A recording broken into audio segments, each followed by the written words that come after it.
Hi, everybody. Coming up on 11:50 right now, I want to give you an update on the tropics. We've got a couple of areas to watch, including Nigel, which is a Category 1 hurricane set to become a major Category 3 in the Atlantic. We continue to just tick off high-intensity storms here. Thankfully, Nigel does not look to be a threat to the United States, but closer to home, we do have a threat brewing, and then farther out, a high risk of another storm brewing in the Atlantic. Folks, if you're new to this channel, maybe you stumbled onto it here, this is the place to go for early, reliable, and direct weather forecasting. I will keep you posted along the way, whether it's tornadoes, hurricanes, or severe weather.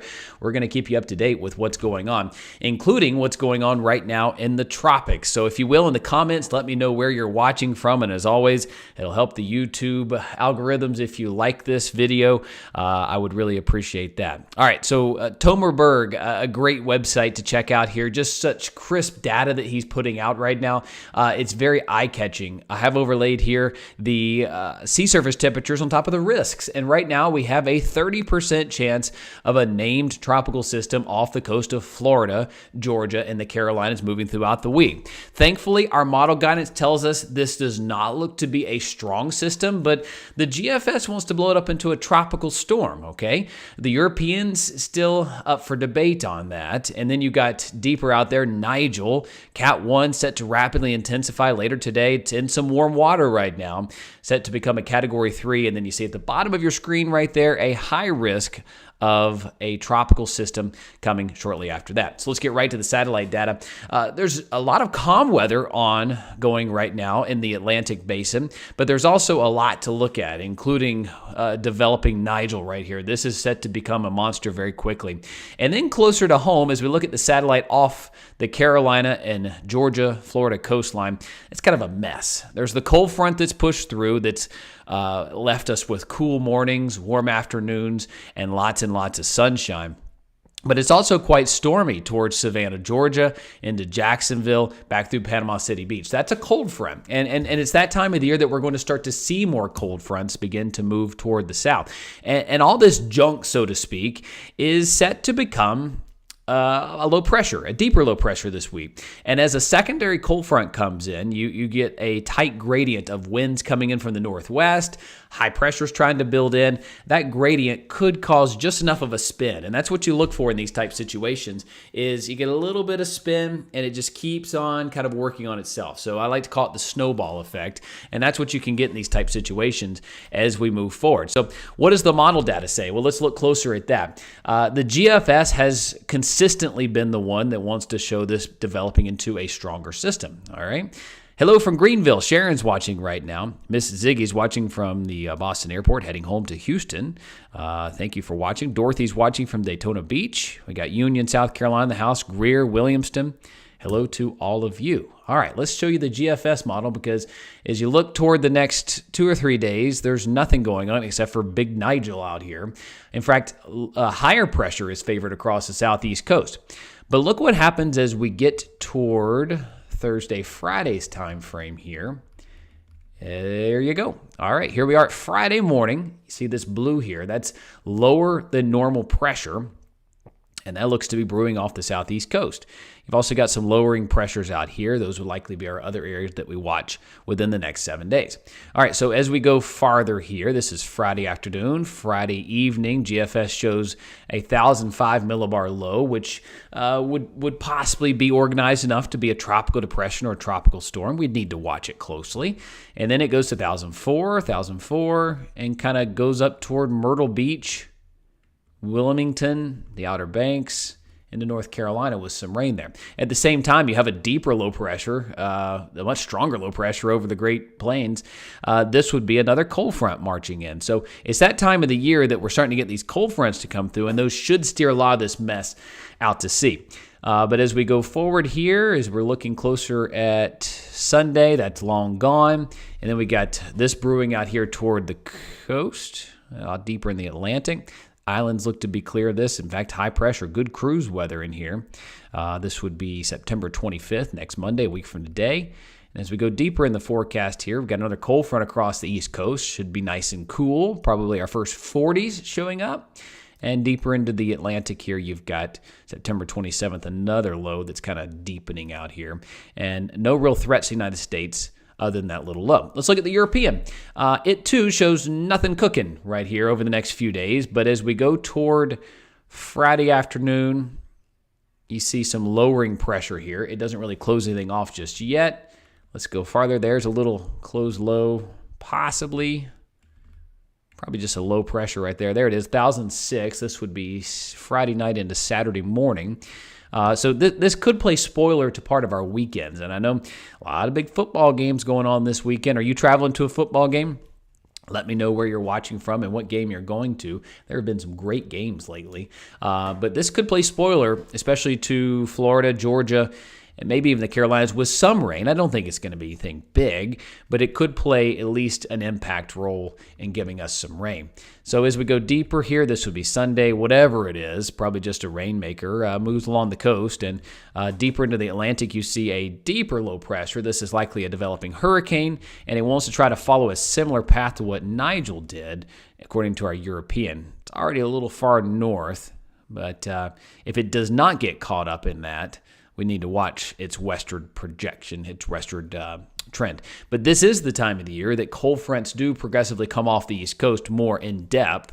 So as we get closer, especially to the end of the month, even though it's going to be active, we should have enough wind shear to hopefully tear apart some of these systems and enough directional push to keep these away from the United States. And that's what we hope for this time of the year, is to get these things to kind of act like blockers and keep the temperatures down, but also help keep these storms at bay. So let's look at what this could look like impact-wise this weekend as we look closer at the precipitation.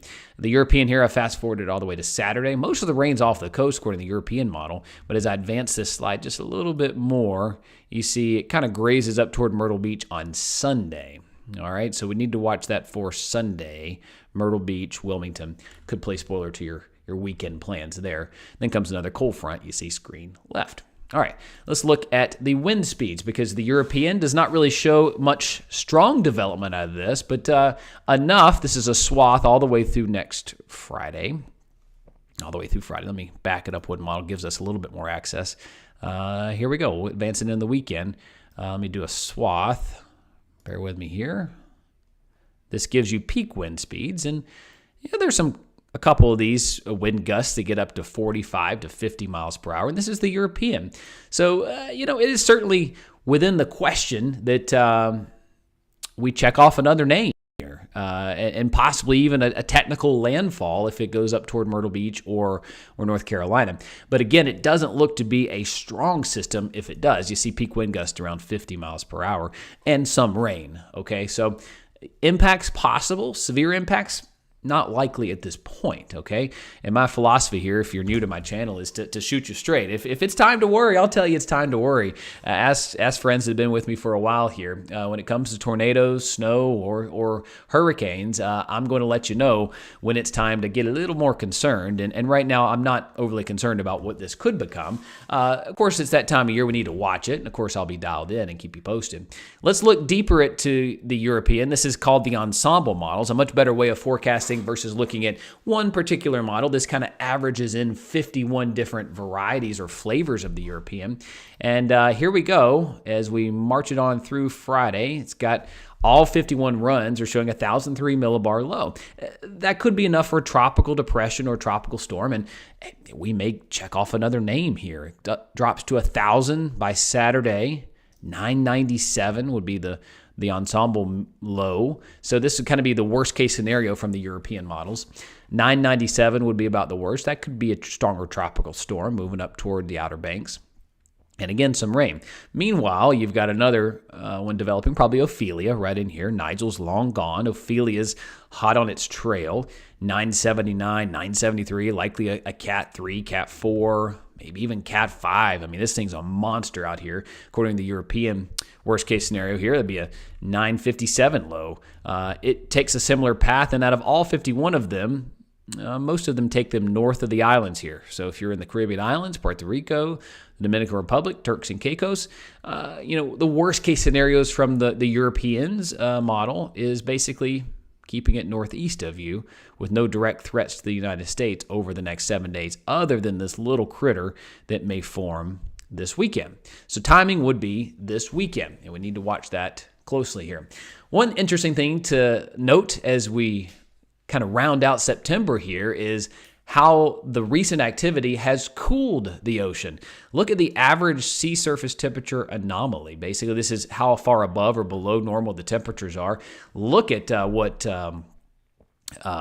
Hurricane Lee did, a massive hurricane upwelling. And what you get with that is, imagine taking the bottom of the ocean, bringing it to the top, and then back down again. It recycles that cold water at the bottom, brings it back up. It's called upwelling, and powerful hurricanes basically have the suction power and the basically jostling up the ocean to do that, and it brings up that cooler water. And it's pretty fascinating to look at just how much it cooled the ocean temperature. Instead of being above average by 3 or 4 degrees like its neighboring area is in the Atlantic, the sea surface temperatures in the Atlantic following Lee are averaging about 3 to 5 degrees below normal. So, hey, something to watch out for. And if anything were to get into that direct area, it would, in fact, encounter a little bit of weakening because it is a little cooler. Meanwhile, the Caribbean and the Gulf are just cooking right now, averaging about 2 to 4 degrees above normal. However, this time of the year, and especially going deeper into fall, El Nino is not only